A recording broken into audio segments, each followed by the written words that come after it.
as of right now, it looks like it is probably going to be Joe Biden, barring some virtual convention shenanigans that throw a Cuomo in there or something like that. It looks like it's going to be Joe Biden. So, as someone who is so close to the center of the most important alternative to him, what do you think about our prospects? What should, angry or disappointed leftists be working towards? Where do you see this going?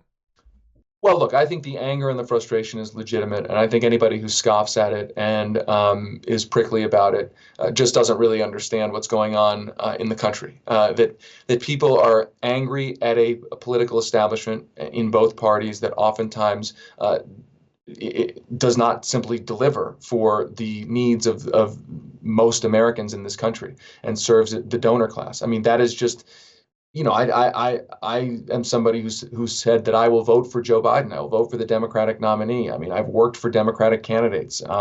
So I'm not saying this as that the Democrats are exactly the same as the Republicans, and I don't want to be portrayed as that. But I'm just saying that the frustration is real, and that anybody who scoffs at it or sneers at it just is out of touch with where the country is.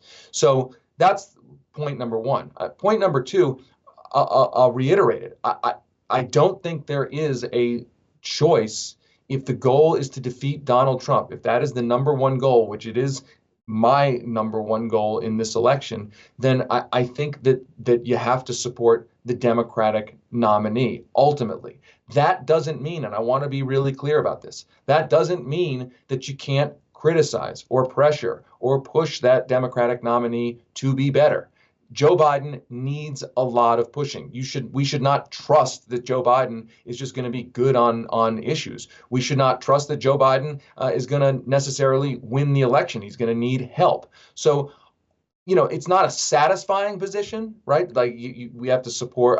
My view is we have to support a Democratic nominee. I'm somebody who did investigative journalism about Joe Biden. I'm somebody who pushed to contrast more with Joe Biden. So it's not exactly like I'm like a pro Joe Biden guy. Like that's been like my life. But like the goal of defeating Donald Trump has to be the number one goal.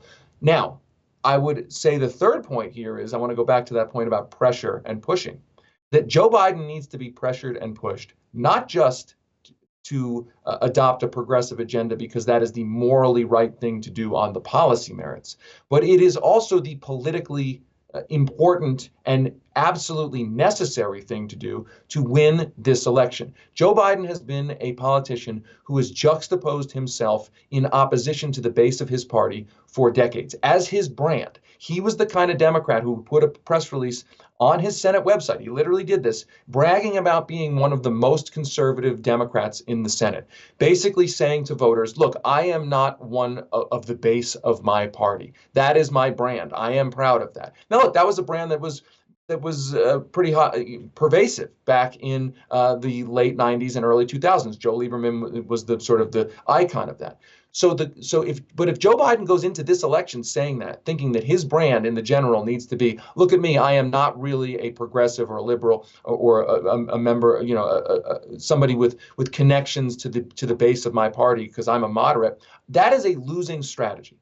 So Joe Biden has to adopt a more progressive, a better agenda in order to energize and unify this party to win the election and defeat Donald Trump. So we actually have an opportunity here, which is to say we are not just arguing for our political agenda because it is right, because we know on the merits it is right.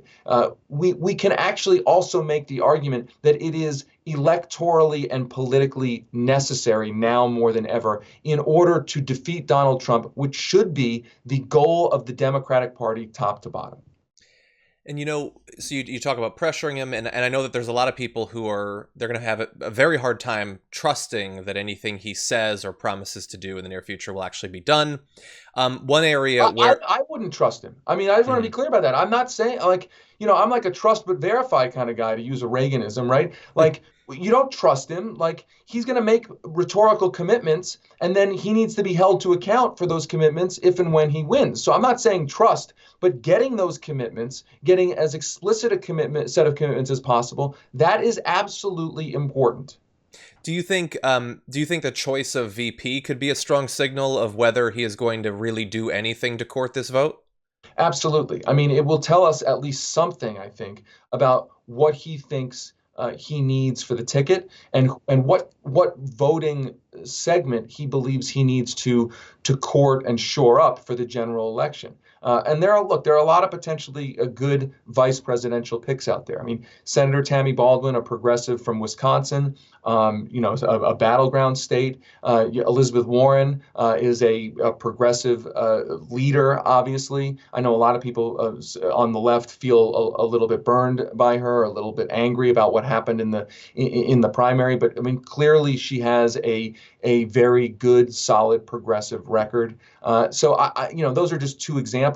There are a lot of really good candidates out there. Now, if Biden chooses somebody who is the opposite of a progressive, and there are many potential candidates like that, that will signal to us that he is more moving towards where he himself has been in his career, which is, I don't want to be seen as as somebody with deep connections to the base of my party. And that will send a different message. And I think that will send a very bad message. Who would be an example of that? Is that a Kamala Harris? Is that a bring back Tim Kaine, dust him off? I mean, look, I don't want to speculate about, I mean, it's the people that he's mentioned. It's really hard to pick out one person and say they're, horrible. But like, it's the idea of, you know it when you see it, right? Yeah. We know who progressives are. We can look at the record and know who committed progressive members of the party are, and we can know who are more corporate aligned politicians. And the easiest way to look at that is to basically look at their record, look at their voting record, and look at who they've relied on for campaign money. I mean, the two people that I've mentioned as just examples, I mean, those are people with solid progressive records who have been through tough elections, who have a connection to the grassroots of their party. David Sirota, appreciate you taking out time to talk with us, and hopefully we'll be able to touch base as we get a little bit further into this primary. Or, sorry, into the general election. Really appreciate it. Thank you. Thank you.